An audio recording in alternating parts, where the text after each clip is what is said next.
Marseille, Sénégal, Sénégal, Marseille, le plateau du Sénégal. Retrouvez tous les samedis de 11h à 12h30 votre émission Le Plateau du Sénégal sur Radio Galère 88.4. Comprendre, débattre, dialoguer sur l'actualité politique et économique du Sénégal et de toute l'Afrique. Animé par Lamine et Richard.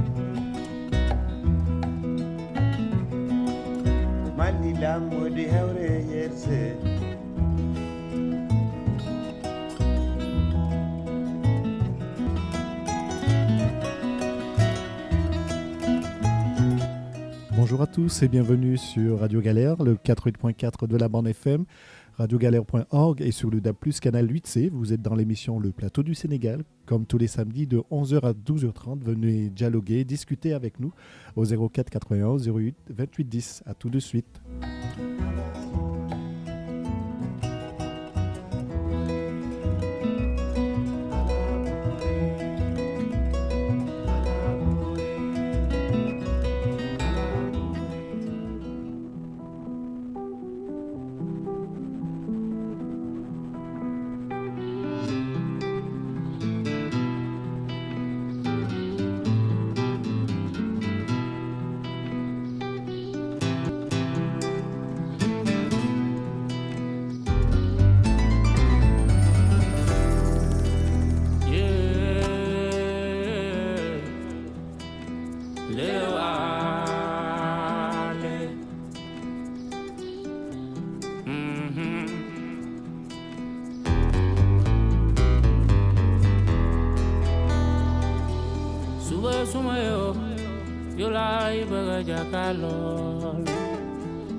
waaye xel xalaatu ko ëllëgee jaar la sama xol yëgoon na ko ñëw xel xalaat la xalaatam ba xol yëyee sama xol la nit ak jëmam jë dara xaju saa yu ma yeewoo yow laay bëgg a njëkk a xool su ma yeewoo yow laa bëgg a njëkk a xool fajar su ma yeewoo yow laa bëgg a jàkkaarloo dëgg naa la guddi fanaane yaakaar ci yow gént naa la guddi gi yëpp ndax fajar yow laay jàkkaarloo bëggeelam xel xalaat la xol yëg la nit ak jëmam jë dara xaju fa xel xalaat la xalaatam ba xol yëg sama xol la nit ak jëmam jë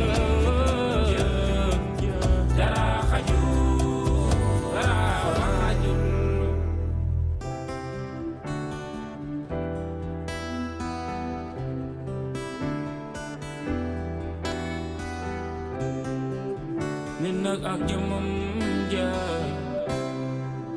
dara fa xajul. Le plateau du Sénégal sur Radio Galère.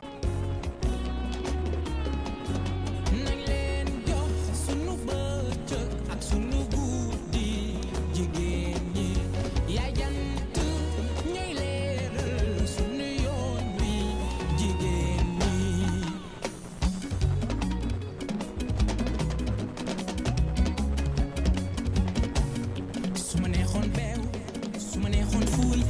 su ma neexoon dosé su ma neexoon deew ku ma fi gënu ma sama yaay dafa baax dama rafet jikko xarab loo benn ne jàmm kon ba lu biige saaji ko binta bande dama rafet jikko lu mu yàgg yàgg dina mës a baaxee sama yaay dafa baax dama rafet jikko waaw waaw ma rafet jikko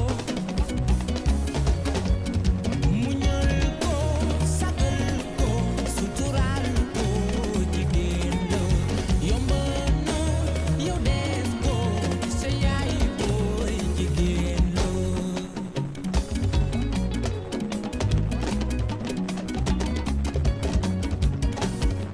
jigéenu Afrika ñoom de dañoo baax ku ci ñuulul danga xees waaye ñëpp rafet waaw waaw ñu sargal jigéen kaay ñu sargal jigéen bu ñu solee robe ñuy bëgg a dee suñu solee taille basse ñuy bëgg a dee suñu defee crop top ñuy bëgg a dee ñu sóor daggal ba ca kaw ñu gën a bee jigéenu Afrika ñoom de dañoo baax ku ci ñuulul danga xees waaye ñëpp rafet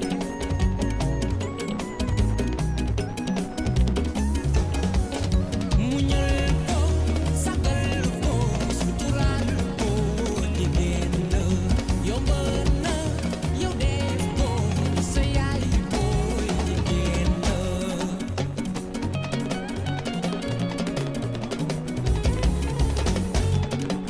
yërëm ko sagal ko suturaal ko réew mi booy déglu réseaux sociaux yi di déglu rajo yi ak télé yi da nga naan Sénégal a ngi tàkk Sénégal a ngi jeex alors que loolu yëpp ay caaxaanu kese la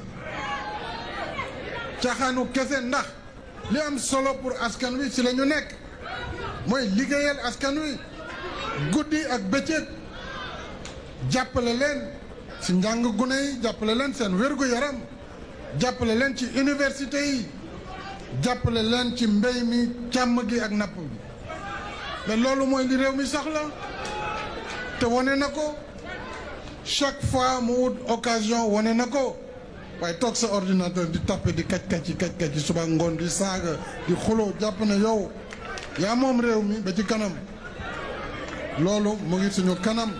Merci beaucoup. Bonjour à toutes les auditrices. Bonjour à tous les auditeurs de Radio Galère. Merci beaucoup Richard, comme d'habitude, d'être là. Un big coucou à notre ami Kadhafi Junior de Diaspora, deuxième mi-temps. Voilà, donc, gars, je suis sen tour et sen sant. Et merci pour cette introduction. Oui, Macky Sall. Le président de la République du Sénégal moo doon wax ni dañuy nekk ci ordinateur yi di kàcc yi ak nekk ci rajo yi di wax ak di mbébét di kërëb.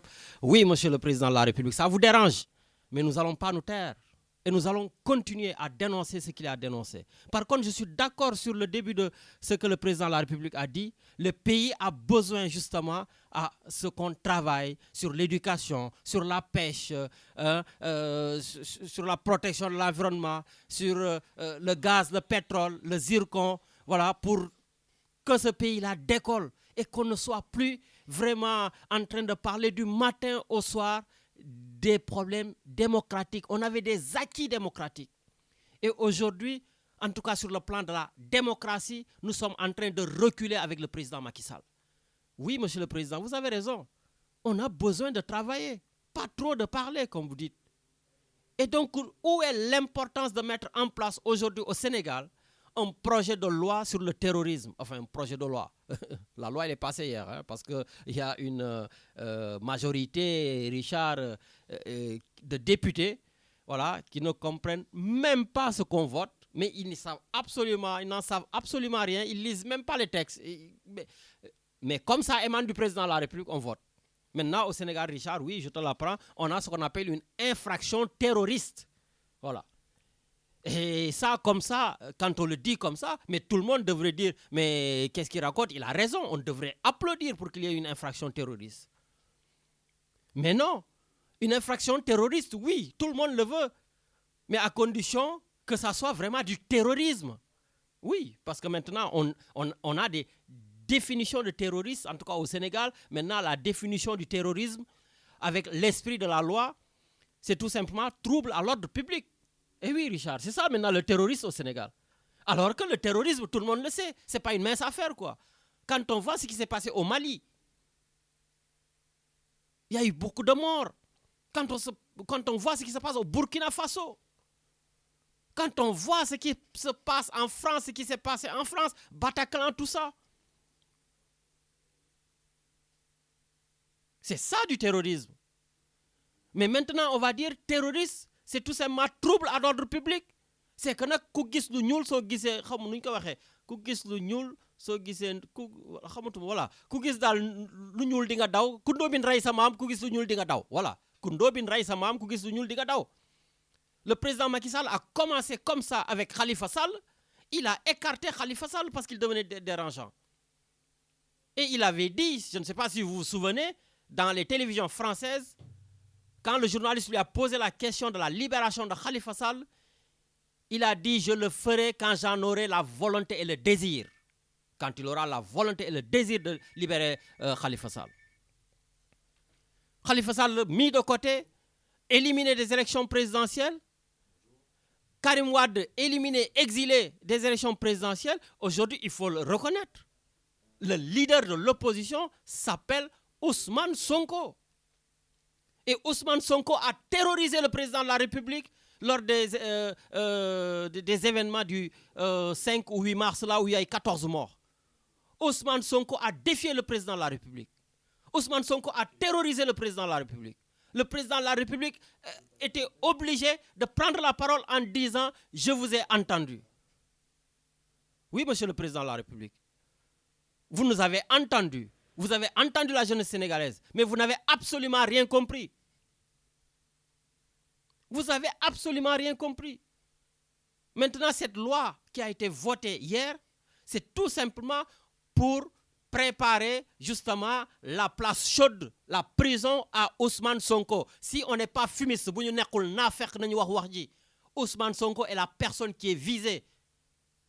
Le président de la République veut écarter encore une fois de plus un opposant qui va lui créer des problèmes aux futures élections présidentielles, à la future élection présidentielle de 2024.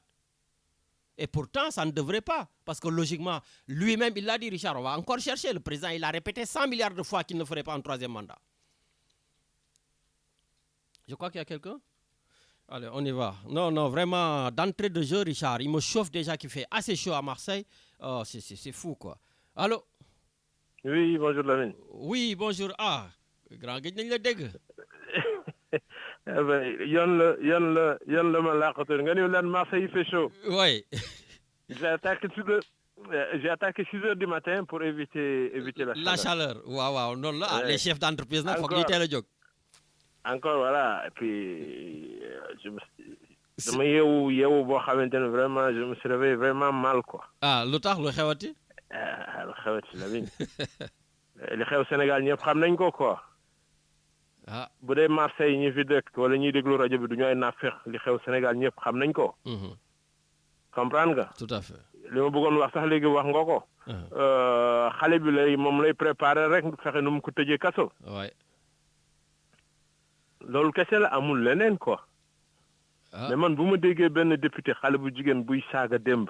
ñu yenn ma vidéo muy saaga xaw ma opposition bu kii di jaar fu bon jigéen la quoi xale.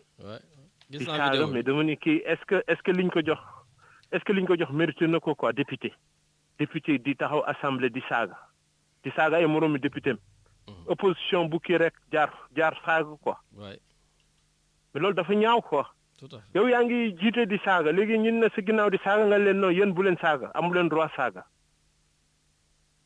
xam nga Lamine bu waxul dëgg wax ay fen. te olof fi dañuy wax ni góor sa wax ja. Tout à fait. waa ji moo waxoon ni du def 3e mandat si day def 3e mandat. kooku amuñu ci sax ay lu ñuy laam-laamee quoi nit ñi kii nii rek na nooy dina ko def du ko def si dina ko def. day forcé dina ko def. mais maa ngi waxaat nañu ni muy góor sa wax ja mais kii gaw ma ni góor la quoi. gaw ma ko moi je ne crois pas. Ah. Mais il y a pire, hein, Lamine. Il y a pire, quoi. Xam nga ñu jàpp la bëgguma wax parce que ay saaga la. Mais ñu jàpp la dóor la ba ngay bëgg a dee nga génn naan da ngeen ma bett. ah ben oui ouais. mais wax na ko dañ ko bett ku ñàkk jom mooy def loolu. léegi nag muy jël disposition yi pour ñu bañ ko bettati. non Lamine bu sëriñ si waxul woon xale yi dañ naroon dem ci palais ba génne ko alkaati yi mënatuñu woon gendarmerie mënatuñu woon sonn nañu. population bi ëpp alkaati yi ñoom ñoo ëpp gendarme yi. te cin bi fépp lay baaxee kër gendarmerie bi kër alkaati bi kër civil bi yëpp benn ñëpp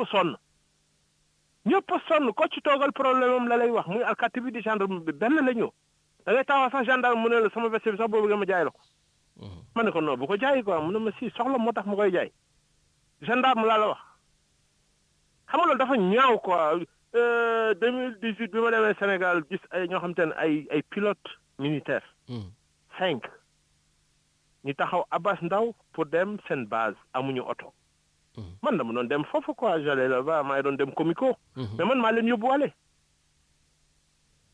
la men xam nga yaa ngi may dégg maa lay dégg bu baax maa leen yóbbu ba Wakaam seen base bi foofu la armée de l'air wàcce leen foofu amuñu sax oto bu leen yóbbu 5 militaires xam nga loolu dafa ñaaw quoi dëkk boo xamante ni te kii du moo ñuy génne ci problème yi ñu nekk nii quoi Sénégal dañu nekk ci guddi boo xamante ni bët setagul. mais c'est que depuis Macky Sall ñëw au pouvoir c'est que ay waxu démocratie rek la ñuy wax quoi. Lamine kii day bañ dem tëddi kaso te dina tëddi kaso. il va aller en prison man maa la ko wax ki fay toog du ko wàcc ni mu dem comme ça.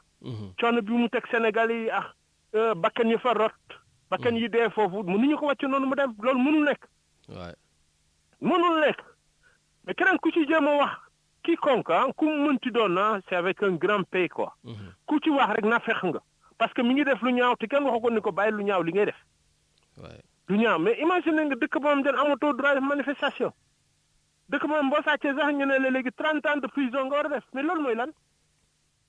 te ñi nekk ci côté ñi nekk ci wetam duñ ko def. mais di ko li ma la wax Lamine kii li muy def làq doom dóor doom lay def yàgg na mu koy def.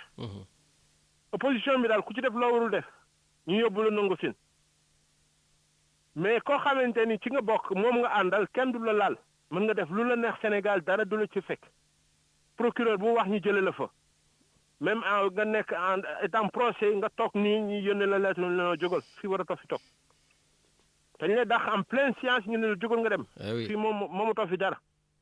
xam nga loolu jaaduwul quoi injustice boobu moom la Sénégalais di kii mais li baaxul ci dëkk quoi li ma gis nii baaxul ci dëkk te fu mu jëm baaxul quoi. fu ñuy mujjee mooy di reyante quoi état boo xam te ne da ngay dem jël ay garde pour yow ay garde ay civil lañu nga leen di fay xaalis.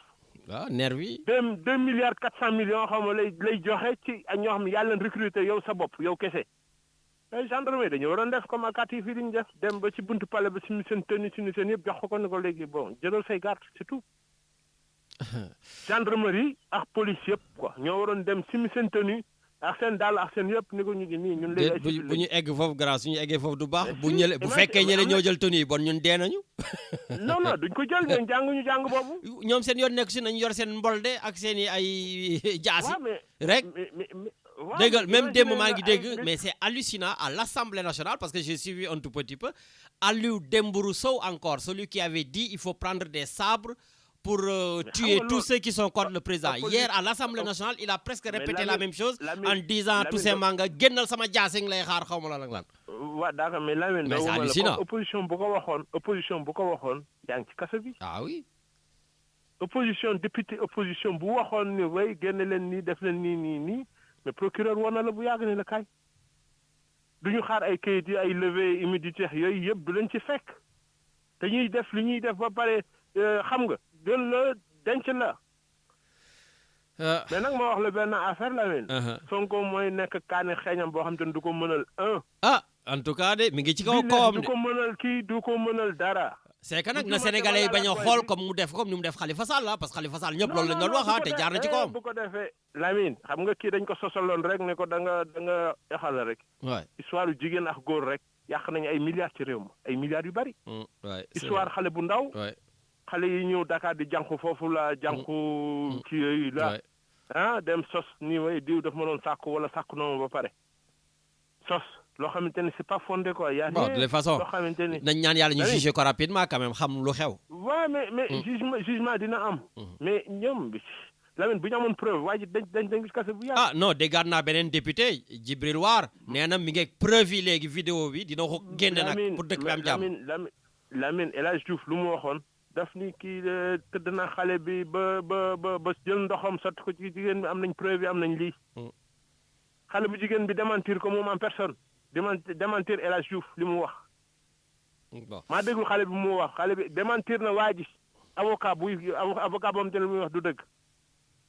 ma lay wax ne amuñu preuve bu ñu amoon preuve bii la. bon loolu de façon waaw mi ngi suñu kanam. mais grand amuñu preuve mais daal li mu mënti doon daal. Sénégal moi j'appelle tous les Sénégalais d'aller se manifester devant le consulat. maa ngi xool lundi bu dee am naa jot dinaa dem préfecture dem wuti. autorisation de se manifester devant le consul. Bon. Moi j'appelle tous les Sénégalais de venir là-bas soit semaine prochaine.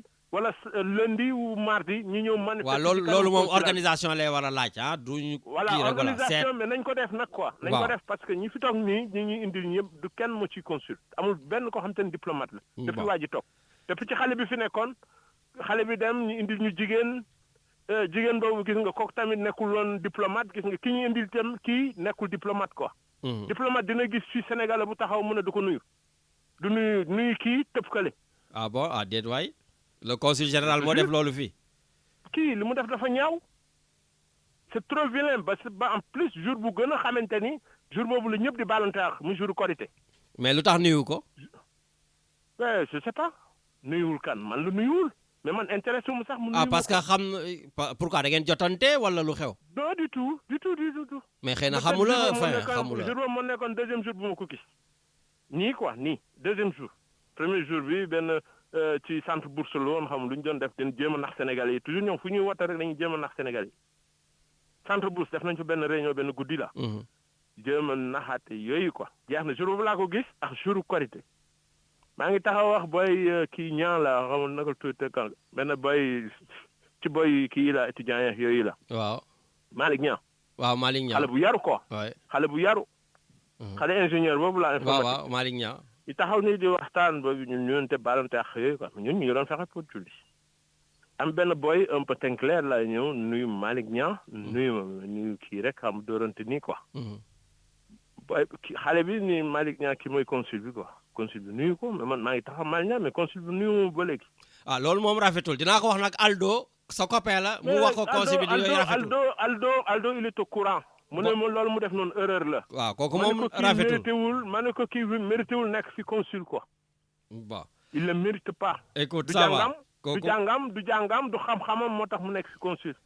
kooku moom bés moo taseeg moom tam dinaa ko fàttali ne ko yooyu moom. voilà si mais Lamine man dama lay wax dëgg bi quoi. bien sûr je sais que toi tu dis des choses. amuluma benn njariñ. bien sûr amuluma benn njariñ quoi. bon je dis la vérité. il me porte rien du tout. bon ça va grand en tout cas am na sax dama koy wax nii rek parce que ci rajo bi la yooyu rek mais intéressé wu ma quoi. bon mais c'est bien message bi di jàll parce que il est le consul général de tout le monde ñi la contre ñi la contre. même ki ko fi teg sax intéressé wu ma. ok grand amul benn problème mais en tout cas daal li xew Sénégal nii daal war nañ ci taxaw ñun Sénégal yi nekk diaspora bi ñu jóg ci. xamal ko ni ko ñun d'accord ñu ci li dictature bi ngay def Sénégal li dictature la. waay dictature la mais yàgg na dictature bi seulement nit ñi dañ koy jëlee ay kaf ay ree. je vais réduire l'opposition. à sa plus simple expression.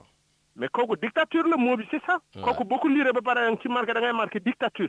loolu moo indi dictature la tudd loolu. waaw bon. mais nag Sénégalais yi bu ñu ko déggee dañu doon reetaan quoi wala ñu naan pexe max yooyu non loolu dictature la dictature la. ça va grand en tout cas merci beaucoup dañ la gëjoon dégg il faut ñu organiser manifestation ñun ñëpp ñu dem ci consulat ba. incha allah il faut sax ñu génne leen ñooñu ñëpp ñu tëj consulat bi parce que amul ñun nit ñi benn njariñ. waaw sama carte d'identité ba tey joxuñu ma ko. comme lancé joxuñu ma ko ça fait 3 ans xam nga 4 ans ngi ne joxuñu ma sama carte d'identité ba léegi. ma ne ko comme lancé nga information bi je sais que des gars yi ngi déglu. non nañ ci taxaw. donc y a pas de problème dinaa dem wuti autorisation demain. incha allah non lundi. incha allah lundi dinaa dem même tey bu woon sax dinaa dem préfecture dem wuti foofu autorisation de se manifester. bon nag gars yi nga koy dégg ci rajo bi je pense que dinañ jël contact ak yow. ok grand jërëjëf waay. c'est pas normal en tout cas. merci beaucoup. allez bonne journée. merci à toi. voilà grand Ndiogou la dafa bëri woon yu bëri muy wax Donc voilà, et puis je suis désolé, donc aujourd'hui on n'a qu'une ligne, donc la ligne est assez saturée. Voilà, donc soyez patients pour pouvoir rentrer et donner votre point de vue. Donc il n'y a pas de souci. Mais c'est vrai que li nga xam ne tey jii moo soxal Sénégalais yi voilà vraiment lépp waroon mën na nekk di ko wax que ñuy nekk di wax affaire u terrorisme. Mais bon, Richard, comme le téléphone sonne, donc priorité aux auditeurs. Allô? Salaamaaleykum. Maaleykum salaam. Ah, kooku sëñ Medoune, notre chroniqueur depuis Toulon. maa ngi lay nuyu, maa ngi lay ziar. ñu ngi lay dolli ziar bu baax baax. Vraiment, ça fait plaisir de te retrouver. Oui, man aussi. Mais malgré tout ce qui s'est passé. Voilà, tu as su m'accompagner et à travers la radio, des gens qui l'ont su par toi aussi m'ont témoigné de leur soutien. Mais c'est la moindre des choses, c'est normal. Tout à fait, yàlla na ko yàlla yërëm. Voilà, yàlla na ko yàlla yërëm te xaare ko àjjana. J'évite le sujet, il n'y a pas de souci. Allez, du courage, jaajëf. J'évite le sujet. Mais Lamine, man defe naa ñun yàlla daf ñu teg benn affaire boo xam ne ñun waa Sénégal. Il va falloir que ñu def suñu ndëpp national pour se réveiller. Parce que Lamine, su fekkoon ne yow waxoon nañ la que ni 10 ans après les événements du 23 juin, dinañu dundaat li ñu dund démb, je pense que tout homme épris de juin, de paix, de justice et de démocratie, il se serait dit non, nos gouvernants ont appris la leçon. Ouais. Mais malheureusement, tu sais, pour diriger un pays, il faut être élégant, il faut être altruiste, il faut être généreux. Et Lamine, la générosité et l'élégance, c'est pas porter des costumes à 5 000 euros. C'est pas conduire une voiture à 1 milliard et quelques. C'est pas avoir un avion présidentiel à 60 milliards. C'est-à-dire que l'élégance dañuy judduwaale ak moom. L'élégance dañuy nekk ak moom te je pense que Macky Sall il est incapable d'élégance. Parce que jàmbaar démb dama déglu député yi, dama déglu le ministre, dama rus. Ah, c'est terrible. Parce que quand les Sénégalais suñu bëggee APR suñu bëggee lijjanti benn affaire dafa am fu ñu koy jaarale. Parce que démb ci exposé des motifs bi li mu expliqué mooy vu que Sénégal dañ ko mettre en demeure. parce que dafa ratifier ay trucs internationaux ay traités internationaux que fi mu nekk nii dañ ko mettre dans la zone rouge que ils sont obligés de partir par une procédure d'urgence pour mën a voter loi bi. Mais jàmbaar bi ñu leen di condamner par rapport ak Khalifa Sall. Biñ leen di condamner ces mêmes instances di leen condamner par rapport à Karim Wade lan lañ doon wax que le Sénégal est un pays souverain et que amuñu leçon bu ñuy jàng ci kenn et que duñu déglu kenn. Notamment par rapport à la CEDEAO. Waaw.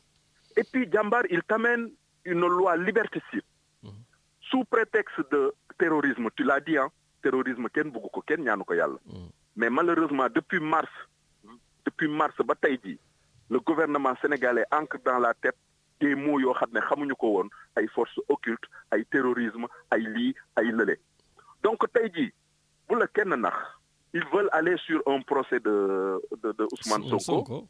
Fan la ñu jëm mais ils vont se baliser la route. Ils vont tailler comprendre nga les pour que lépp mën a jub ba nga xam ne bés bu ñu ci yeggee dinañu museler l'opinion publique dinañu museler ñëpp ñoo xam ne dinañu bëgg a jug pour mën a taxaw jàppale waa ji. Parce que cette loi jàmbaar xam nga mooy lan. yow ak doomu aadama tey soo leen tasee Sénégal ci mbedd bi ngeen di xeex nga jël paaka jam ko mën nañ la dugal de terrorisme perpétuité. réclusion criminelle. Bien sûr. C'est-à-dire que dans le cadre d'une manifestation soo ko organisé manifestation bi ñaari nit ñëw mu débordé ñu am lu ñu yàq am lu ñu kas mën nañ la dugal dans le cadre du terrorisme. Tu deviens la personne morale qui va arrêter. Bien sûr, c'est-à-dire que jàmbaar dafa am loi boo xam ne dañu nekk on est quand même en 2021 jàmbaar. On est dans l'évolution de la technologie, on est dans l'ère de la communication. Qu'est-ce qui empêche au gouvernement de communiquer avec le peuple sénégalais, d'expliquer mais mënuñu ko def parce que dafa leerul li ñuy def. Mais c'est ça. Parce que ñoom xam nañu fi ñu jëm te bëgguñu nit ñi xam fi ñu jëm mooy li nga wax ne kundoo bi rey sa maam ku gis lu ñuul daw. Ah oui. C'est-à-dire que ban urgence moo fi am jàmbaar ban urgence moo fi am. Mais l'urgence c'est de baliser la route comme tu as dit pour que des Ousmane Sonko arrêtent de nous fatiguer voilà c'est tout. Parce que Ousmane Sonko aujourd'hui, que ce soit Ousmane Sonko, Barthélémy Diaz, les activistes Guy Marius Sagna, mais c'est les seuls aujourd'hui qui empêchent le président de la République de dormir. Et donc, même s'il ne fait pas un troisième mandat, il va tout faire pour qu'il y ait un autre de ses amis qui le soit pour qu'il ne soit pas en prison. Donc, il ne faut pas laisser ces gens-là passer. mais jàmbaar tu l'as si bien dit xam nga président bi dafa yeewu ne xëy suba teel parce que booba la première fois depuis que mu diriger Sénégal ba léegi gars yi xëy suba teel door ko mbéj mu goro gi sëriñ si dimbali ko mu daw ci sëriñ si nga xam ne daf leen mystifié woon ñëpp sëriñ si dimbali ko taxawu ne xale yi taxaw leen mu ne je vous ai compris Sénégalais yi ne enfin Macky il nous a compris man ni leen mais malheureusement vous ne savez pas comment fonctionne Macky Sall waxoon naa ko ci rajo bi nee naa leen attention de day semblant de dama ne la Macky Sall l'image de Macky Sall qui se promène dans le centre-ville avec 8 chars de combat avec plus de 30 personnes en Kalachnikov Macky Sall image boobu da ko traumatisé xalaatul woon ne moom ci biir Sénégal diggante Sandaga ak palais boobu 8 chars de combat ñoo ko fa yóbbu bunkeriser ko armée bi pour que mu mën a génn parce que ce jour-là, si ce mec était courageux, il serait sorti en voiture pour aller à la rencontre des paysans et discuter avec ñoom. Donc, nit ñi nañu dof bu ñu dof. Xam nga lan moo ma metti? Pourquoi ce sont les mêmes qui payent les pots cassés? Pourquoi hier c'est Kilifeu, c'est Simon, c'est Yanamar, c'est Abdou Kouroum Khakh moom lañu jàpp dóor, c'est keneen ak keneen moom lañu jàpp dóor. Pourquoi les Sénégalais mënuñu fajal seen bopp? Man je désespère pas. Ouais, mais attends, tu dis les Sénégalais, mais j'aimerais aussi que ci groupe boobu ñu jàpp qu'on attrape, entre guillemets, excuse-moi, Khalifa Sall, qu'on attrape Cheikh Bamba Dièye, qu'on attrape, je sais pas moi, Karim Wade qui rentre. Voilà, ils sont où ces gens-là qui sont à la tête du pays pour briguer le mandat? Pourquoi laisser toujours ces jeunes activistes ñu dem au front? Ma wax la lu ndaw, ces gens étaient sur le terrain. Khalifa Sall était sur le terrain. Il a été à l'ambassade, à l'Assemblée nationale.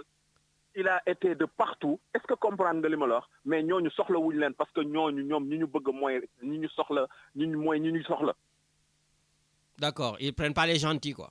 Non, xam nañu li ñuy def xam nga jël un Guy Marius Sagna c'est beaucoup plus facile parce que c'est de la redite, c'est de la redondance, nit ñi c'est récurrent, nit ñi xam nañ nu mu demee. Mais justement, on banalise maintenant la prison avec Macky Sall.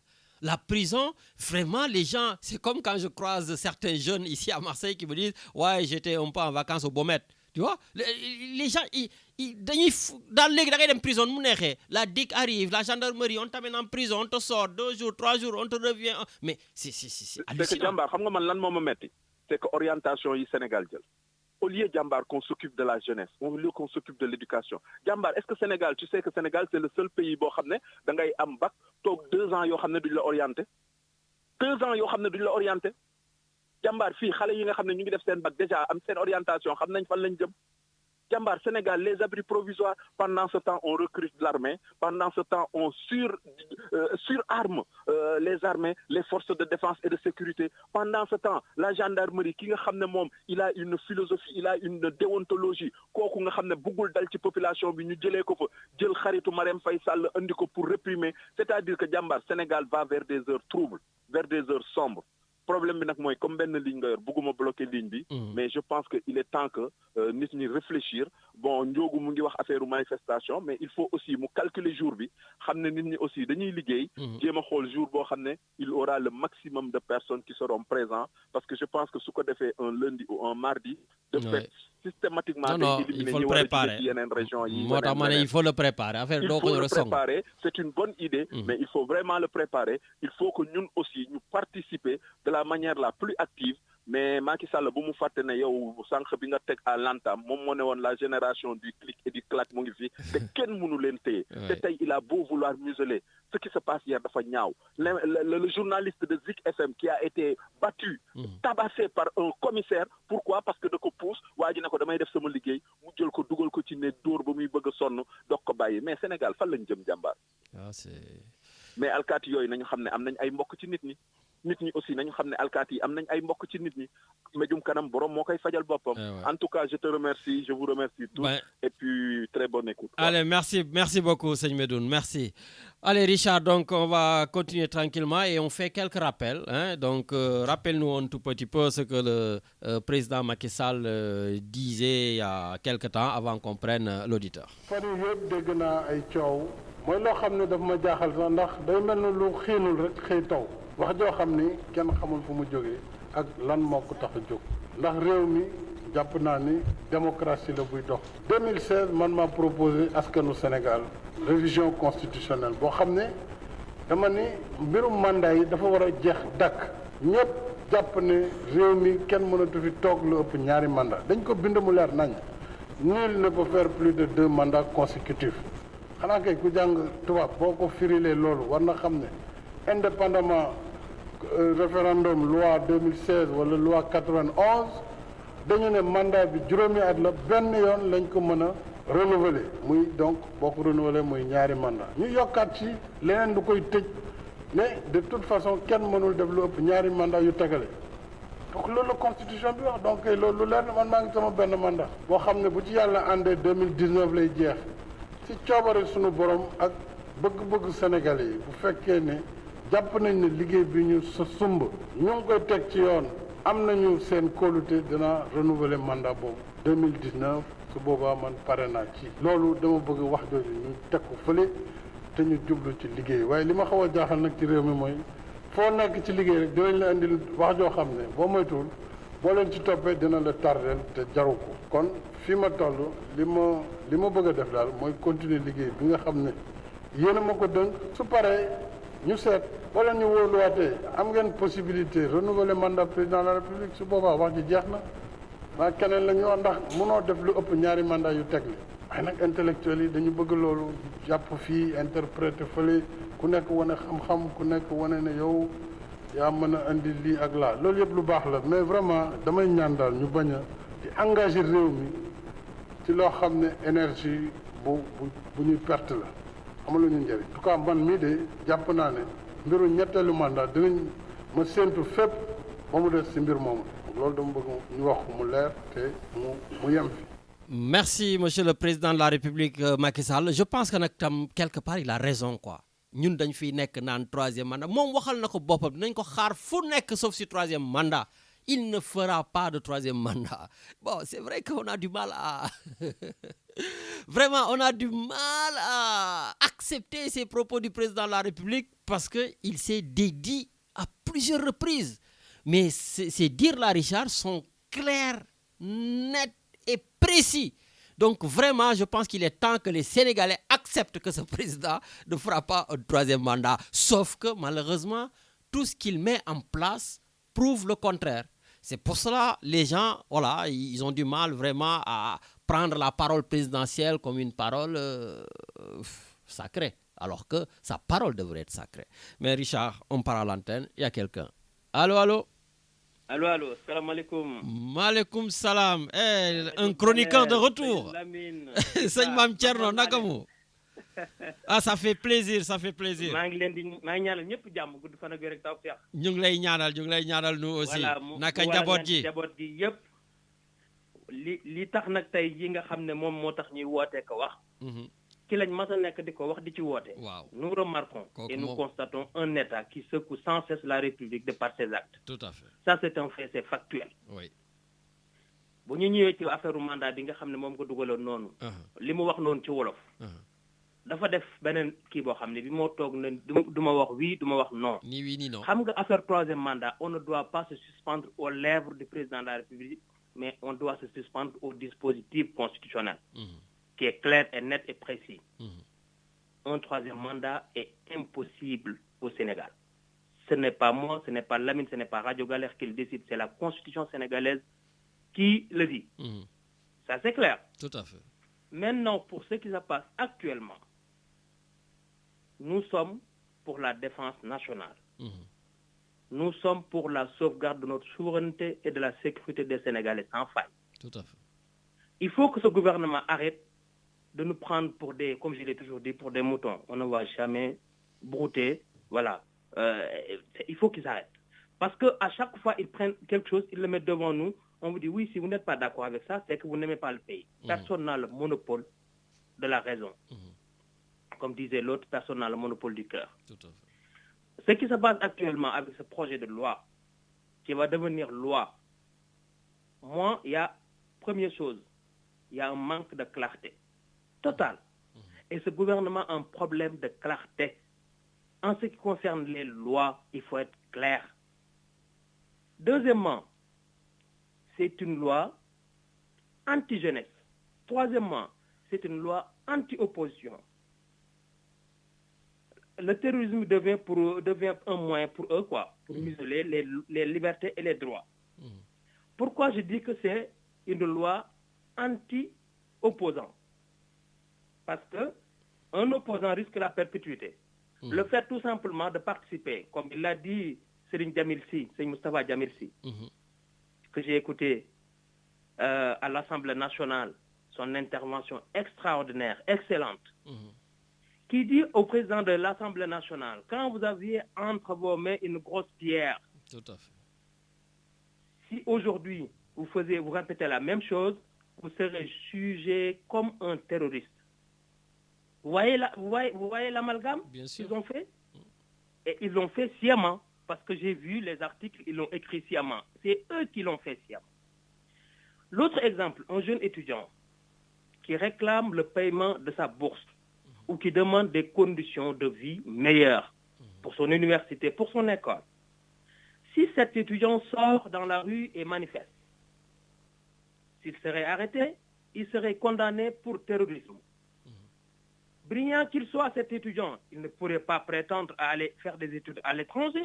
Quel pays accepterait de recevoir sur son territoire un étudiant condamné pour terrorisme dans son propre pays? C'est très grave ce qui se passe. Il faut faire attention. Nous sommes contre le terrorisme et nous voulons des lois contre le terrorisme. Ce n'est pas le droit commun. Ce n'est pas le droit commun qui juge le terrorisme. Ici, le terrorisme est jugé par la République par le procureur antiterroriste. Ce n'est pas le droit commun qui les juge. Il faut faire attention. L'autre point, excusez-moi, les délits mineurs qui sont criminalisés, ce n'est pas possible. On ne peut pas prendre un délit. Pour un délit, on ne peut pas aller devant la cour d'assises. Pour un petit délit, on ne peut pas amener quelqu'un devant le juge antiterroriste. Il y a danger. Et il faut le dire. Et que nous aimons tous le Sénégal, ce n'est pas contre Macky Sall, ce que nous disons, c'est pour le Sénégal. Nous, ce qui nous ignore, moi, Sénégal. Li ñuy wax Sénégal tax ñu koy wax. Li ñuy wax sénégalais yi moo tax ñu koy wax ndax ñun ñëpp ay Sénégal lañ ñoo ko bokk. Notre dénominateur commun, c'est le Sénégal. Donc lu ñu mën a def ba nga xam dina ko baaxal dinañ ko def. Te ñoom bu ñu deful attention la loi là, même si ça passe, risque bi ñëpp koy courir, à commencer par eux-mêmes. Pour exemple, la remise de peine. Ici en France, il y avait un président qui était contre. Actuellement, il est dans la seringue des affaires et il espère la remise des peines pour s'en sortir. Pourtant, quand il était aux affaires, il ne voulait pas ça. Donc, il faut faire attention. Ouais, mais Taïdi, est-ce qu'aujourd'hui, justement, parce que toi, tu pars aussi dans des, on va dire, des conjectures, on va dire, de droit, des choses comme ça. Est-ce que c'est vous qui rendez les choses compliquées, vous les juristes là? Parce qu'à un moment donné aussi, les textes sont tellement flous, il n'y a aucun juriste qui est d'accord avec un autre. Les Sénégalais qui doivent attendre des éclairages de la part des juristes, voient que les juristes ne s'entendent pas. Est-ce que tout ça ne rend pas à flouer davantage le peuple par la complicité des intellectuels que Macky Sall lui-même disait? Parce que Lamine, ce qu'il a fait, il a convoqué un groupe de juristes qui sont en train de confectionner ce texte. Et que, comme on faisait d'habitude, c'est-à-dire faire des textes fourre-tout. On met tout dedans. Parce qu'on sait que chez nous, au Sénégal, c'est le procureur qui décide. Si par exemple on fait une loi où on met tout dedans, ça va permettre toujours à chaque fois le procureur de trouver un moyen pour te condamner. C'est ça qui est grave.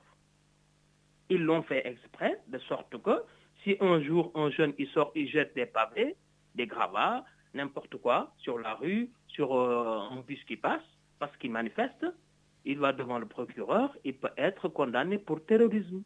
Oui, mais justement, est-ce que ce fourre-tout-là, c'est ce fourre-tout-là qui est presque dans toutes les lois, dans tous les textes du Sénégal. Mais justement, est-ce que ce fourre-tout n'est pas fait sciemment, juste pour masquer justement l'objectif? Parce que comme je disais, une loi, tu es juriste, doit être impersonnelle, mais c'est une loi impersonnelle avec des visées personnelles. Mais maintenant, au Sénégal, ce que tu dis, c'est vrai, le caractère de la loi, c'est d'être impersonnel. Mais au Sénégal, la loi, même si elle est impersonnelle, elle est visée. De telle sorte que l'objectivité de la loi, c'est quoi? Politique. Il faut qu'on arrête de confectionner des lois politiques dans ce pays.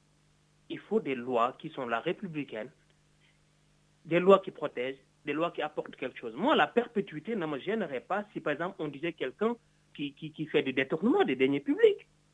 Tous ces milliards-là que les gens ont volés, si on me dit que la perpétuité est interdiction totale d'exercer, par exemple, un mandat ou bien une fonction, là, je serais d'accord. Et je vais applaudir des deux mains. Tout ça, l'OFNAC et tout ça, on pouvait le faire, mais on ne l'a pas fait. À chaque fois au Sénégal, on fait des lois politiques. Les lois politiques ne nous apportent absolument rien, que des problèmes. L'autre problème, c'est qu'au Sénégal, on n'a pas un conseil constitutionnel comme ici ou bien un conseil d'État. Le conseil constitutionnel, quand la loi est promulguée, il se saisit, il regarde la loi. Il va dire que la loi n'est pas conforme à la constitutionnalité des lois, c'est-à-dire le bloc de constitutionnalité des lois. C'est pour ça qu'il y a ce contrôle-là. Et la loi va être retoquée ou bien on va l'enlever. Mais ce n'est pas une loi qui va s'appliquer. Au Sénégal, notre Conseil constitutionnel n'est pas une juridiction, contrairement à ce qu'ils voulaient nous faire croire. S'ils sont là juste pour invalider et valider des élections, surtout valider des élections. Ils n'ont jamais invalidé une élection. Donc, ce sont des gens qui sont là pour valider des élections. Ici, en France, il y a un Conseil constitutionnel. Quand il y a une loi qui arrive, on va voir cette loi-là. Est-ce qu'elle respecte ce qui existait d'abord, le droit positif qui est là, la Constitution qui est là, les traités qu'on a ratifiés qui sont là. Il faut regarder tout ça. Mais tu ne peux pas amener une loi comme ça et mettre comme ça et qui ne respecte pas ce qui est déjà décidé. Sinon, ça devient un peu du n'importe quoi. Tout à fait. C'est ça le problème. C'est ça le problème du Sénégal. On n'a pas cette juridiction. Ça veut dire que les lois, ils passent, l'Assemblée nationale vote, il arrive, le président promulgue et c'est fini. Bon, en tout cas, merci. D'ici 2-3 jours, on va faire une manifestation, on va arrêter des jeunes, on va les juger comme des terroristes et ça serait vraiment dommage. Pour terminer, je vais citer Général Foch qui me disait qu'un peuple qui cesse de se souvenir cesse d'exister. Bon. Et c'est ce qui nous arrive, nous. Il y a le 23 juin, il y a 2 jours, le 23 juin. On ne peut pas fêter le 23 juin avec un cadeau d'anniversaire, par exemple, le cadeau d'anniversaire qu'on vous donnait au 23 juin, de ce qu'il combattait, le contraire de ce qu'il voulait. Mais déjà ce qui n'est pas normal, Saint-Tcherno, le 23 juin, ce qui n'est pas normal, c'est que le 23 juin, qu'il y ait une manifestation du M23, donc incarné par le pouvoir en place, et donc une manifestation du M2D incarnée par l'opposition, alors que l'objectif, tout simplement, c'était de se rappeler du combat commun donc, envers Abdoulaye Wade. Donc aujourd'hui, encore une fois de plus, les Sénégalais n'y comprennent encore plus rien, alors que nous avons tous combattu contre ce qui se passait, la monarchisation, la confiscation du pouvoir, etc. Et aujourd'hui, chacun est dans son cas en train de... C'est hallucinant. La dynamique du M23 a été cassée. La dynamique a été cassée. Parce que ce sont les mêmes personnes qui disaient qu'Abdoulaye Wade n'a pas le droit de se présenter et d'avoir un troisième mandat, alors qu'Abdoulaye Wade a été élu avec la Constitution de 1963 qui ne limitait pas les mandats. On ne va pas revenir sur ce point-là. Et ce sont les mêmes aujourd'hui qui disent que Macky Sall a droit à un troisième mandat. S'il le veut, il veut se présenter. Alors qu'il a été élu avec une constitution qui limitait d'ores et déjà les mandats. C'est ça le problème. C'est ce manque de cohérence-là. Parce que la mémoire a besoin de cohérence, la mémoire nous civilise. Si on n'a pas de cohérence, on ne peut pas se civiliser avec sa mémoire. C'est ça le problème. Bon. Le trouble à l'ordre public ne peut pas rentrer dans le terrorisme. Effectivement. Parce que le trouble à l'ordre public, déjà, c'est ce qu'ils utilisent pour décapiter le droit constitutionnel qui permet de manifester. Bien sûr. Bon, maintenant, en tout cas, oui, c'est maintenant, tu passes au-delà de ça et à la vitesse supérieure en disant que maintenant, le trouble à l'ordre public est devenu terroriste. Donc, ça devient très grave. Et un jour, ils vont quitter le pouvoir. Eux, ils vont manifester. Comment ils vont faire pour manifester, eux? Oui, tout à fait. Un pays ne se construit pas comme ça, pour des émotions ou bien pour juste penser à une personne ou bien penser à la vie d'une personne. On pense à la nation. Et le lien nation, jeunesse-nation, le lien armée-nation doit exister. Et doit exister de façon la plus noble possible. Bon. En tout cas... Merci beaucoup. Namon nañ la lool. Voilà notre chroniqueur depuis Paris, Mam Thierno. Donc écoute, nuyul ñu ñëpp et puis embrasser ñu suñu bébé. jërëjëf. Allez jaajëf. Yàlla ñu yàlla defal jàmm ak tawfeex. Amiin. Jërëjëf, merci. Jërëjëf. Merci Richard. Donc après le VAR, donc on était donc à Paris et maintenant on décolle vers notre pays natal, le Sénégal avec El Hadj Ibrahima Mbaye. Salam alaikum tonton. Aleykum salaam Lamine. Na ngeen def naka waa Sénégal. ñu leen di nuyu di leen waa Sénégal de ñu ngi nii si jàmm ñu ngi sant yàlla bu baax a baax macha allah. alhamdulilah ñu sant yàlla bu baax. bon nag yéen noo leen dundee yi fa xew. waaw léegi à part ça xam naa ni man maa ngi lay wax si mbirum jamono rek si temps bi démb nag toute la nuit que Sénégal dafa taw ba fi mu nekk ni mi ngi taw macha allah. ah mi ngi taw loolu yëpp ay xéwal la. mais Dakar ay taw noonu mi ngi nii di taw. waaw Dakar voilà exactement tu as précisé Dakar daal mi ngi taw man fi ma nekk nii depuis ce matin depuis dans la nuit mi ngi taw. d'accord ba amul ay inondation ak yooyu parce que taw la ñuy ñaan waaye taw bi su ñëwee nag da ngay waaru. waaw mais c'est vrai inondation xam nga fépp la am parce que bërki dem rek maa ngi gis en France mi ngi am ay inondation waaw parce que xam nga monde bi fi mu nekk nii moo am problème nit ñi ñoo am problème nit ñi ñoo patientul voilà ñoo bëgg a régler problème yëpp si dans un clin d'œil te loolu tamit il faut ñu tamit ñu calmer tuuti esprit yi am ñoo xam ne sax au moins il calme un petit peu les esprits parce que àddina moom saa waay jàmm si la lépp xaj quoi voilà bu ñu demee ba dem ba foo xam ne dañuy ndar képp du ñu xam fu ñu jëm alors da maam dañuy am problème xam nga au niveau de l'Amérique bu demee ba ñuy attaqué Pentagone au niveau de la France ça fait presque 1 an de gilet jaune ak yeneen nit ñi daal yaakaar naa ni nit ñi dañoo xaw seen yaram yi dafa xaw a tàng tuuti quoi voilà kon nag laaj na mu am ay nit ñoo xam ni ñu leen di xaw di calmer tuuti di leen wax ni leen yëf yi moo yëngatu voilà àddina moo yëngatu ala bu yëngatoo tamit il faut que ñi nga xam ne tey jii ay intellectuel wala ay nit ñoo xam ne jàng nañu wala xam nañu wala nit ñoo xam ne ñi ngi ñaan yàlla daal nan ñaan yàlla jàmm waaw parce que tamit affaire bi moo doy waar daal waaw man daal loolu laa gis quoi ma gis ni daal xam naa nag am na si ñoo xam ne nag bu ndékkee lii may wax ni daal grand yi bu may commencé na si kiyam yooyu mais effectivement il faut qu'on se calme un petit peu quoi dans le monde là dans le monde ça c'est vrai mais est-ce que du yéen tamit da ngeen di laamisoo bi ngeen bëgg muy am ak masla bi est-ce que du loolu tam mooy tax ku mel na président Macky Sall am fit di def lu ko neex ndax xam na ni paa yu mel na yéen ak Serigne Seegu danoon di ngeen jóg ne yii jaru ko nañ ko bàyyi dee daf fii nar a am Macky Sall kon ne def fi muy def est-ce que à un moment donné jarul ñu taxaw jàmmaarloo moom ne ko nag du fi am. waaw xam nga Lamine dañuy waxtaan rek xam nga àddina dafa am ñaari part dafa am ñuy tàngal ak ñuy seddal. waaw xam nga fi mu nekk ni man je parle pas de Macky Sall je parle pas de Massamba je parle pas de Mademba.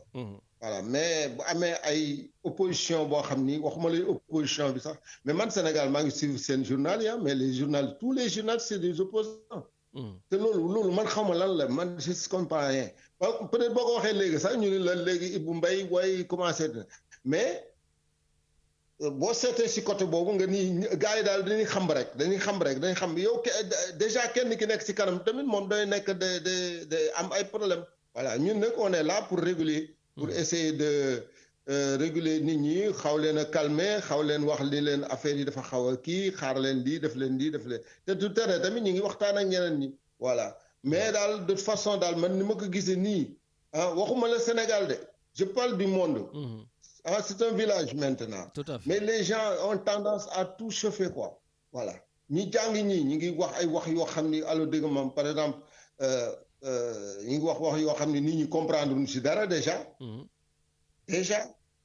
waaw ndegam député yi nekk assemblée nationale comprendre ñu sax loi. voilà yow léegi rek posé nga question suñu sëriñ boobu maam Thierno. posé nga ko question si yoo xam ne parce que yi nga xam ne dañ ko daan waxante si ñi jàng wala ñi xam. wala ñi nga xam ne moo leen intéressé. ñu koy waxante alors dégg nga maam loolu moo amatul léegi tout est devant lépp a ngi si télé bi lépp a ngi si réseaux sociaux yi. voilà kon nag nit ki war a mer sax da ngay gis sax nit day mer sax te xamul sax lu ko meral merloo voilà waaw laaj na tamit il faut qu'il y ait des gens comme nous man de ban rôle boobu laa bëgg jouer man je veux dire que ni les gens calmez-vous même bu doon sama kër gi bu ma gisee ay problème am fi je ne vais pas chauffer encore dama naan waa kër gi yem la yow dafa leen di def leen ni xaaral leen tuuti ba affaire yi calme ñu jéem a seet nu ñuy régler situation mais tamit il faut des gens comme ça dans ce monde actuel là man toujours monde laay wax parce que man damay globaliser voilà parce que quand tu vois yéen jàngeen xam ngeen monde bi nu mu demee xam nga ni bu demee en Amérique bu ñu demee ba xam ne Pentagone gars yi di ko attaqué ak yooyu ci ay manifestations yoo xam ne alors dëgg maam doy na waar kon nag loolu tamit laaj na nit ñoo xam ne tamit wax dëgg yàlla man démarche bi ma am moom wax dëgg yàlla je suis tranquille dedans quoi waaw mooy nit ñi calmez-vous un petit peu alors ñu jéem a seet qu'est-ce qu'on peut faire et puis tamit ñu jéem a xam ne addina bi moo jaxasoo avec le coronavirus là avec d'autres choses yoo xam ne moo perturbé toutes les données du monde toutes les données waaw gars yi ñu calculé woon dans les 10 ans dans les 15 ans ak yooyu yëpp gars yi jël nañ ko sànni ko sa àll ba parce que tout est éclabousé. waaw mais justement tonton yow yaa ngi Sénégal justement coronavirus bi est-ce que nit ñaa ngi sol masque parce que xam naa ne yéen a ngi ngénte yéen a ngi mariage yéen a ngi dem ay dëj ak yooyu te est-ce que nit ñaa ngi sol ay masque waaw parce que xoolal problème mu coronavirus bi les gens ils se sont manifestés ils ont cassé des supermarchés des trucs parce que coronavirus bi Sénégal c'est vrai que boo jëlee nit nga ne ko bul liggéey suba ngoon parce que fii ay boutique mbagga fi am doo def dara alors da nga maam te waajooju joxoo ko xaalis joxoo ko loo xam ne mën na si gis boppam alors da nga maam loolu day indi ay problème am na ñoo xam ne ay loyer la ñu yor am na ñoo xam ne dañoo am jabar am na jeune couple yoo xam ne ay jeune couple lañ dañ daan nekk si marché yi di jaay ak femmes yi daan jaay si marché bi yaay yi nga xam ni tamit ñoo daan jaay si marché bi di mën a yor seen doom seen étude doom yi waaw parce que fii moi je vois je suis dans la banlieue am na maire yoo xam ni sama waay xale bi balaa moo jàngi daan ko defaral ndékki wala ñu yëkkati as xaalis jox ko pour mu dem ndékki ji yooyu yëpp buñ la ko xañee nag avec ce coronavirus là état sénégalais bi def ko mais bu ñu demee ba nit ñi xaaju ba sonn fatigué alors dëgg maam état bi doog a jël décision ni leen léegi kon on laisse tout tomber mais moo taxit affaire baa ngi monté fii Sénégal mais il faut être conscient que ni booy génn tamit nga takk sa masque. waaw mais loolu laay wax est-ce que Sénégal nit ñaa ngi takk masque ci xew yi. est-ce que yéen a ngi nuyonte yéen a ngi foonante fay embrassante jàppante saafonte comme ni ñu koy defee est-ce que ñu ngi koy def. waaw man de dem naa si ay xew yoo xam ne damay dem ba mu yàgg sax man je me pose la question dama naan si lan laa nekk voilà. parce que am na sama benn copain bu ma invité woon ndékki ndogu mais on était dans une chambre dans un salon quoi mais sama waay kenn takku fa masque. man damay wax ñuy waxtaan nii ba mu yàgg rek man maa ni wokk sama frère bi ni ko takkal sa masque mu takk masque am. bon bu te dire que ni fii daal presque daal la majorité des gens fàtte nañu affaire masque yi. mais nag loolu yëpp li ko waral mooy coow li wax ji kër da ngay dem ba nga xam ne yow même ñi nga xam ne ñooy jiite réew mi sax dañuy jaxasoo. et puis yooyu tamit il faut les comprendre il y a des choses yoo xam ni nit ki boo ko mayul fu mu yekka nàkkam. waaw te tamit réew moo xam ne sama waay alors da nga maam avec toute la crise du monde ak problème yi ñu yor man l'état laa man mën naa si wax. mais xam naa ni fi mu nekk nii nit ñaa ngi ciy wax li ñu ciy wax lépp allo dégg nga ma xoolal un état un Sénégal yow mën naa la wax benn affaire rek. regarde les caisses noires là qu'ils font en Afrique. mais kooku nu mu mën a amee. caisse noire. nu mu mën a amee rek laa mënut a comprendre. voilà en Afrique ngay gis un président de la République ñu yëkkati ay milliards jox ko muy def lu ko neex un maire ñu jël ay milliards jox ko. un député ñu jël une voiture de 65 millions jox ko. un député ñu jël 1000 litres d'essence jox ko mais tout ça là c'est cautionné par nous-mêmes parce que am na yenn révolution yoo xam ne man daaral na ma révolution bu ñu jógoon tey jii nii on va changer la constitution les institutions sénégalaises man damay jóg.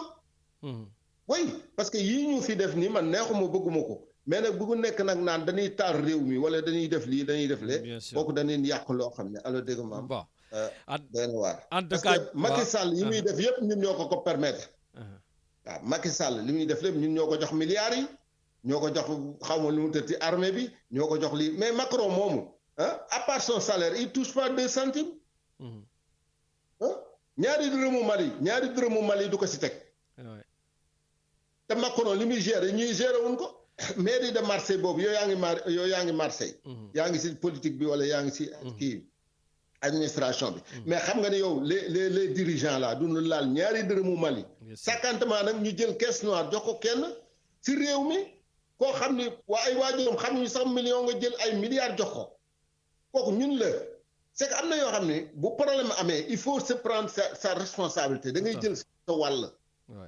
problème bi mën a réglé wu mais bu fekkee yépp dañ ko bëgg a jël xëpp ko kenn te ñun ñoo def suñu ay institution ba pare ñoo def suñu ay affaire ba pare jël ko jox ko kenn dénk ko benn nit boo xam ni il paye le loyer à 100 000 francs y a sa maison qui est là man je le connais nga jël ay milliards jox ko kooku c'est toi qui a fait le connerie. donc léegi yow comme ñun ñëpp ñoo def connerie nan teey ba mën ko régler. bon en tout cas Toto jërëjëf maa ngi gis ni nee nga dañu war a calmer wu waaye là yaa ngi wax ak dënn parce que là yaa ngi mer waaw c'est normal. parce que attention Lamine yaa war a andi calme yaa ngi wax ak dënn donc affaire yi xaw na metti foofu waaw xam nga danoo laal foo xam ni xam nga danoo laal foo xam ni man dama leen bëgg a wan ni leen rek man je ne suis pas un type boo xam ni je suis avec l'État ou autre chose. ñun on est des régulateurs. mais bu nu bëggee xam ñun lu nu metti ci réew mi mën nañ ko xam facilement. mooy bu nu waxee li nga xam ni mooy li am solo.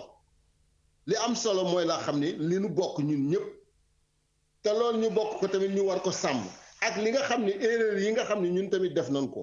man dama si jël sama part de responsabilité. waxuma ni ñii la wala ñee la mais ñun sénégalais yi ñoo war a jàpp ñoo war a jóg laxasaayu jël suñu réew mi jox ko nit ba mais buñ ko joxee nit tamit am ay ordre de surveillance yoo xam ni alors da nga maam lu si mënti am tamit ñu xam ni ñun ñëpp ko bokkandoo ñoo ko defandoo mais doo jël benn affaire jox ko benn nit ba pare bëgg a rey nit ñi wax. voilà bon léegi nag loolu la quoi mais effectivement xam nga li ma la wax rek góom la boo ko laalee boo ko xoosee mu metti waaw.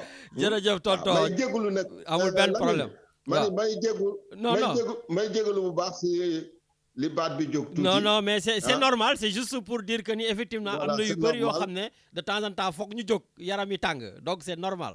voilà foog yaram bi tàng mais man yi gars yi di def nii ak tout ça là. man yëngaluma li may ñaan daal mooy yàlla may ñu daal ñu dem ba am ay dirigeants yoo xam ni alors dégg nga en ce temps là danañ mën a taxawal ay institutions ay barrières yu baax. amiin yoo xam ni ñun ñëpp daan ci gis suñu bopp. amiin mais ku yaakaar ni nag man gis naa sama bopp si lii fi am d'accord c'est pas vrai. mais nag tamit li fi nekk tamit wax dëgg yàlla nañ ko jéem a conserver ba kenn du ko yàq. incha allah en tout cas jërëjëf tonton ça fait toujours plaisir.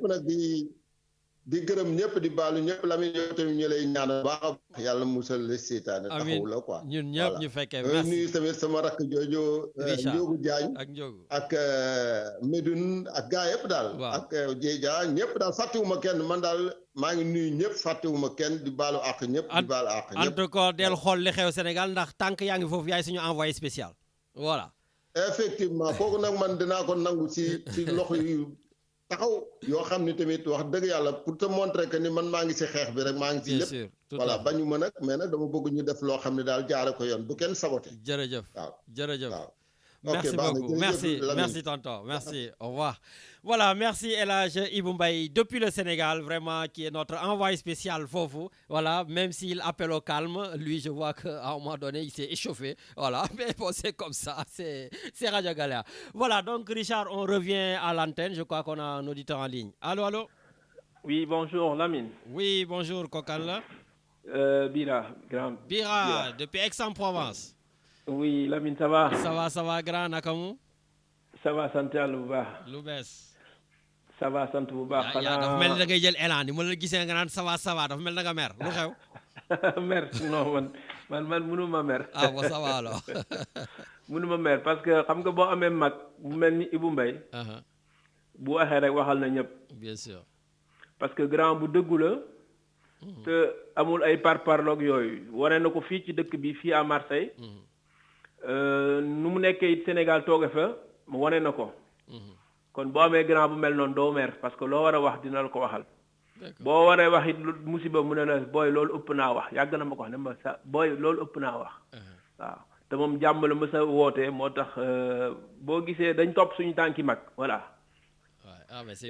di jaajëfal Medoune di jaajëfal Thierno Birahim parce que liñ fi wax yooyu yëpp daal Lamine ay waxaat la ñun kay dañ yàgg nañu anticiper fii moom waaw waxaat la waaw lenn nag mën naa ko wax ngeen jàpp ne li naan visionnaire dafa am waaye man je me prends comme un visionnaire yàgg naa waxte lépp lu ma mës a wax rek dafa nekk lu am gis nga Sénégal boobu gouvernement bi toog jàpp seen ñàmbur def lu leen neex Lamine lenn moo ci des ma wax la ko de mais les Sénégalais ku ci nekk fu ministre nekk xam nga fu mu dëkk dama ragal nag bés gars yi li naan yaanaamaar am na jug dem seen kër yooyu jàkkaarloog ñoom wala leen ni ñoom nekk rek waruñoo dund Sénégal il faut qu'il sache que Sénégal moomuñu ko dañ leen dénk te lañ leen dénk mooy pour ñu liggéey bu rafet nañ ko defee nu mu gënee rafetee Lamine looloo amul Sénégal li ma war a wax yépp dafa bëri Lamine mais nañu xam ne ku ci nekk da nga am kër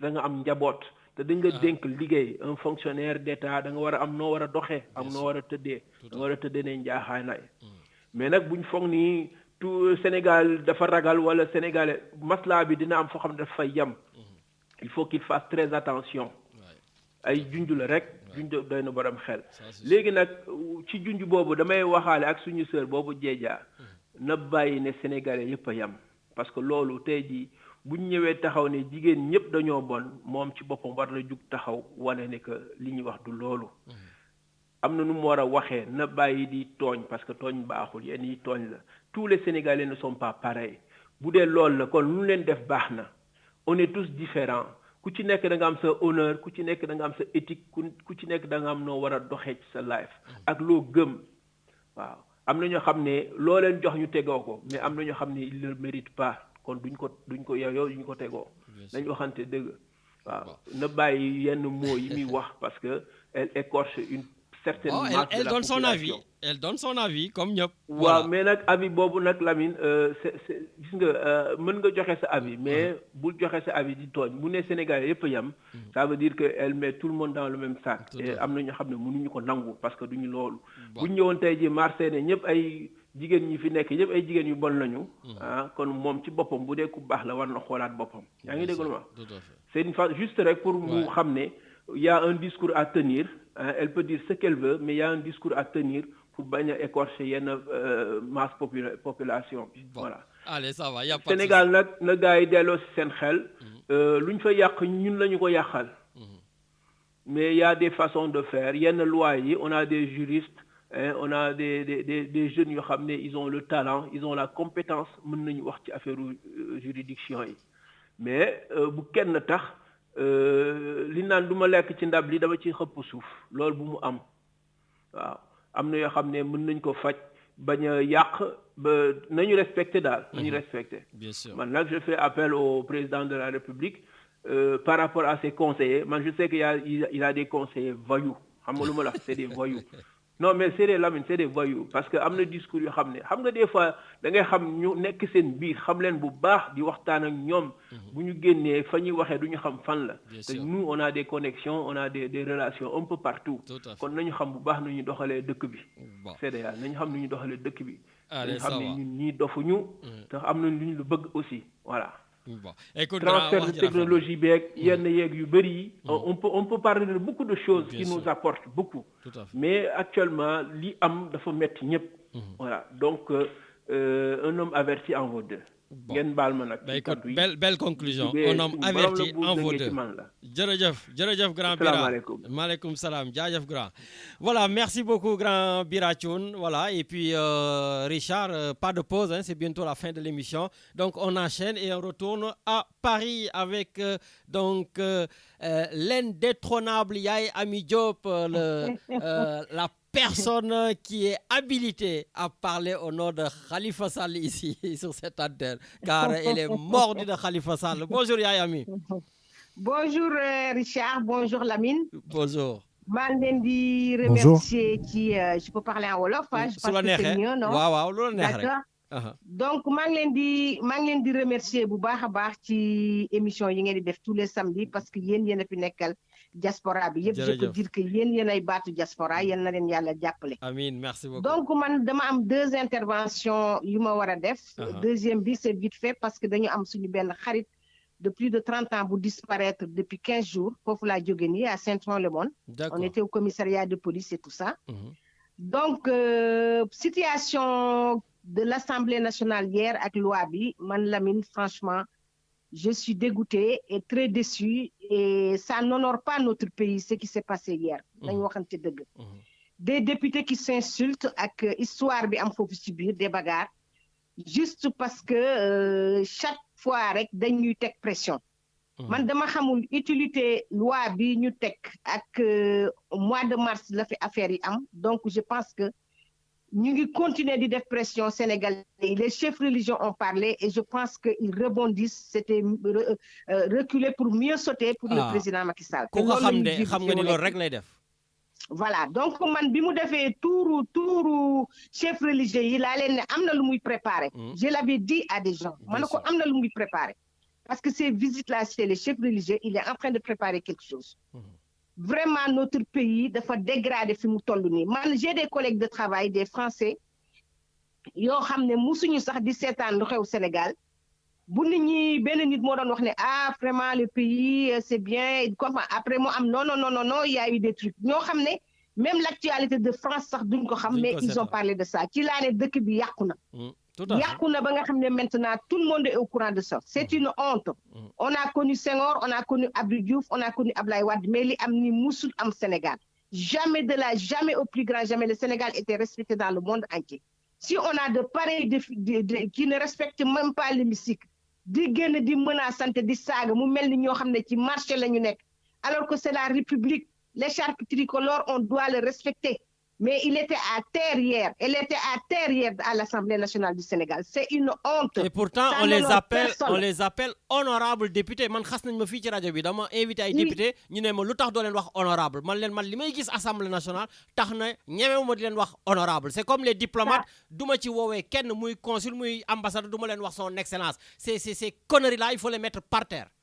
T'as parfaitement raison et puis nga xool tournée bi les ministères étaient désertés les services étaient désherbés ñëpp dem Fouta dem defi tournée même seen consul dégg naa mi ngi woon Sénégal dans un pays qui se respecte bu président bi di génn tout est en bas kenn du liggéey kenn du def dara franchement le Sénégal est à terre il faut le dire te ñun bu bañee nit ñi nekk ci réseaux sociaux yi di wax wala nit ñi nekk ci rajo Galère di wax wala nit ñi nekk ci live di wax mais dafay sonn parce que nous on a le droit de dire ce qui ne va pas parce que on a fait la différence. On vit en France, on a fait la différence. Les autres aussi vivent aux États-Unis, vivent en Espagne, vivent en Italie. Ils ont vu la différence. C'est une honte. Moi, je dis que j'ai honte. Actuellement, ni mënoo défendre sa dëkk ak ndax li xew sa dëkk neexul la guddi neexul la bëccëg franchement loolu laa amoon lu may def joxe contribution ci li xew démb. Deuxième chose damay lancer un appel parce que nous avons un ami qui a disparu depuis le 11 juin.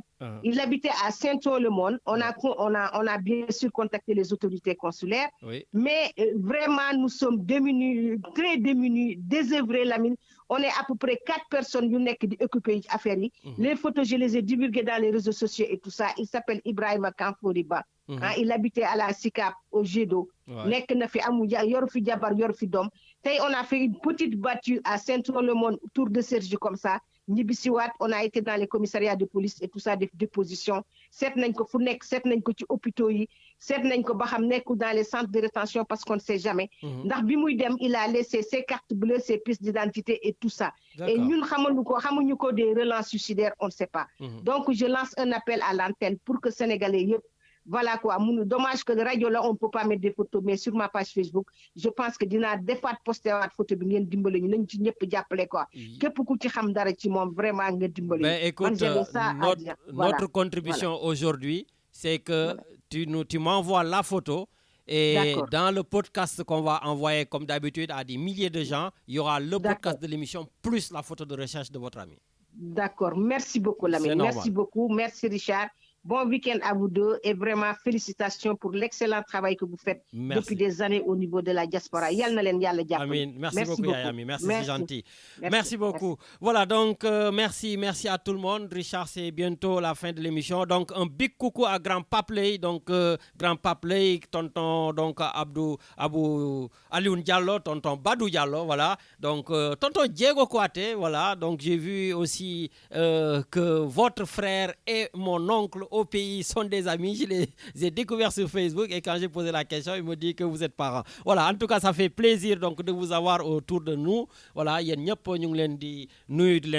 voilà, je vais tout simplement terminer par un rappel donc de ce qui s'est passé au Sénégal avec ce projet de loi qui est devenu une loi, Richard, sur le terrorisme, et tout cela est fait pour anéantir la liberté des Sénégalais en leur privant tout simplement leur liberté de résister.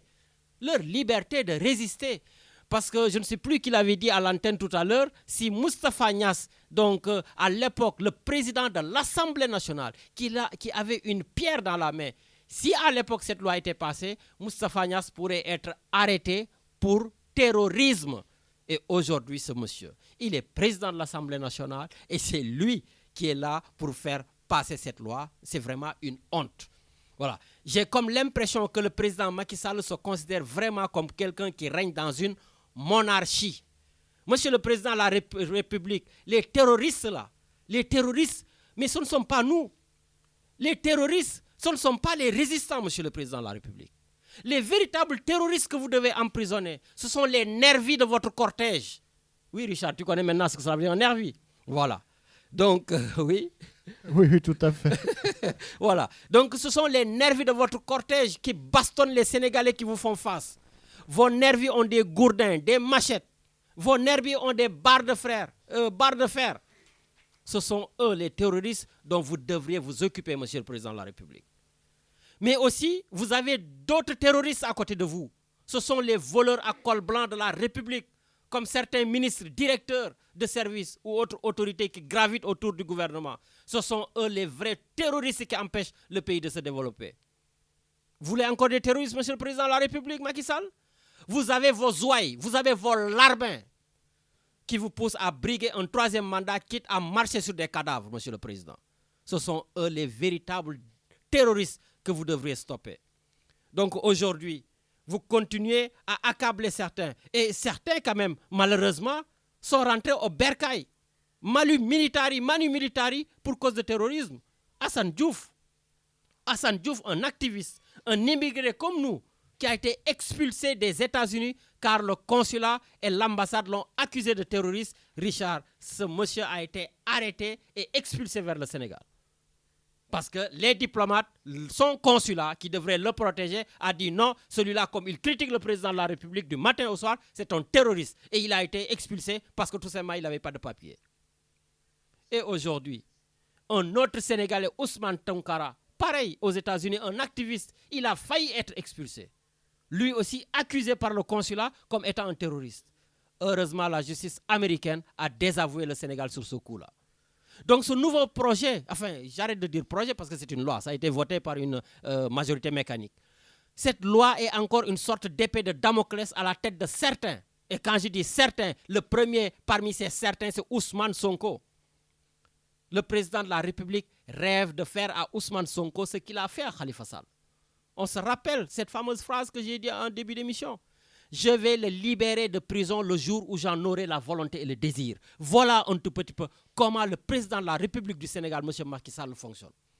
À chaque fois que le président se sent en danger, il utilise un projet de loi qui a pour but d'éliminer son adversaire le mieux placé. Et je me suis permis, même Richard, de fouiller les multiples définitions de ce qu'on appelle un terroriste. Je suis parti chercher terrorisme. Le terrorisme, c'est l'ensemble des actes de violence commis par une organisation ou un individu pour créer un climat d'insécurité. Ou un individu pour créer un climat d'insécurité. Ben, cet individu, c'est Ousmane Sonko. Cet individu, Richard, ça peut être Lamine Diakhaté. Enfin, Diakhaté hein, pour les Sénégalais, Diakhaté pour les Européens. Voilà. Donc, à un moment donné, il faudrait que les Sénégalais, tous Sénégalais honnêtes, non hypocrites, c'est particulièrement que cette loi a été voté hier à l'Assemblée nationale pour museler encore une fois de plus les opposants les mieux placés, les activistes qui fatiguent le président de la République, ceux qui l'empêchent de dormir. Donc, s'il vous plaît, qu'on arrête de faire, comme disait Damboy, le Layam Layami ou le Lambar Lambari, mais les événements de mars 2021 qui ont fait 14 morts quand même, il faut le rappeler, 14 morts entre juste le 5 et le 8 mars, ont véritablement surpris le président de la République qui l'a reconnu. Et juste après, il avait fait une déclaration pour dire que ces genres de choses n'arriveront plus jamais. Et là, il est dans cette dynamique. Donc, dans cette loi, la véritable définition du terrorisme aujourd'hui au Sénégal, c'est tout simplement trouble à l'ordre public. Donc, des personnes comme Ousmane Sonko, je l'ai dit, Barthélémy Diaz, Guy Marius Sagna, nos amis d'Ayana Mar, je voulais les interviewer comme d'habitude, mon ami Simon ou bien Karim Khroumkhatch, mais non, je ne peux pas, Richard, ils sont tous en prison. Ils sont tous en prison. Donc nous n'allons pas, Monsieur le Président de la République, arrêter de dénoncer des choses. En tout cas, nous, à la radio, on continuera la malgouvernance. Nous continuerons à manifester. Ndiogu, il l'a dit, oui, si on peut créer encore une manifestation dans les consulats, dans les ambassades, au niveau de la diaspora, pour montrer que ce pays-là n'est pas une monarchie. Comme je le rappelle souvent, Macky Sall est le chef de l'État, mais il n'est pas l'État. Et donc le peuple sénégalais ne doit pas accepter le terrorisme d'État qu'il veut nous imposer. Quand les terroristes ont envahi le Mali, qui est un pays frontalier du Sénégal, l'armée sénégalaise, Richard, n'a pas bougé d'un iota à l'époque. C'est qui le chef des armées? Mais c'est encore le président Macky Sall qui disait que le Sénégal n'avait pas les moyens de faire face à ce terrorisme. Et aujourd'hui, vous avez les moyens de faire face parce que c'est plus simple. Il faut attaquer tout simplement et arrêter l'opposant principal. Au Mali, il a fallu l'intervention de la France sous François Hollande pour qu'on ait enfin le courage d'envoyer l'armée. Donc, de qui se moque-t-on? De qui se moque-t-on? Vraiment, à un moment donné, il faudrait que le président de la République sache que les vrais terroristes, c'est ceux qui font des prises d'otages, ceux qui font des razzias, des destructions de vies humaines, etc. Mais pas des gens qui résistent par rapport à la marche politique du pays. Donc vraiment, Monsieur le Président de la République, il est absolument temps que vous reveniez à de meilleurs sentiments parce que depuis que vous êtes là, on n'entend que des arrestations, du tripatouillage constitutionnel à n'en plus finir, tout simplement pour des buts politiques. Alors que le véritable but devrait être un but de développement, un but démocratique, un but d'acquis, tout simplement de conservation des acquis démocratiques.